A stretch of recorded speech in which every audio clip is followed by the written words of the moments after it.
La maison Tellier, Guy de Maupassant. On allait là, chaque soir, vers 11 heures, comme au café, simplement. Ils s'y retrouvaient à 6 ou 8, toujours les mêmes, non pas des noceurs, mais des hommes honorables, des commerçants, des jeunes gens de la ville, et l'on prenait sa chartreuse en lutinant quelque peu les filles, ou bien on causait sérieusement avec madame, que tout le monde respectait. Puis on rentrait se coucher avant minuit. Les jeunes gens quelquefois restaient. La maison était familiale, toute petite, peinte en jaune, à l'encoignure d'une rue derrière l'église Saint-Étienne. Et, par les fenêtres, on apercevait le bassin plein de navires qu'on déchargeait, le grand marais salant appelé la Retenue, et, derrière, la côte de la Vierge avec sa vieille chapelle toute grise. Madame, issue d'une bonne famille de paysans du département de l'Eure, avait accepté cette profession absolument comme elle serait devenue modiste ou lingère. Le préjugé du déshonneur attaché à la prostitution, si violent et si vivace dans les villes, n'existe pas dans la campagne normande.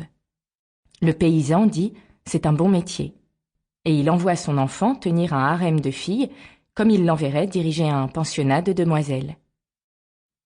Cette maison, du reste, était venue par héritage d'un vieil oncle qui la possédait. Monsieur et madame, autrefois aubergistes près d'Yvetot, avaient immédiatement liquidé, jugeant l'affaire de Fécamp plus avantageuse pour eux. Et ils étaient arrivés un beau matin prendre la direction de l'entreprise qui périclitait en l'absence des patrons. C'étaient de braves gens qui se firent aimer tout de suite par leur personnel et des voisins. Monsieur mourut d'un coup de sang 2 ans plus tard. Sa nouvelle profession l'entretenant dans la mollesse et l'immobilité, il était devenu très gros, et sa santé l'avait étouffé.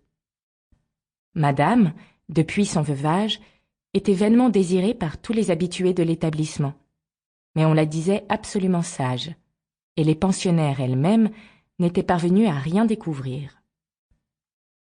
Elle était grande, charnue, avenante.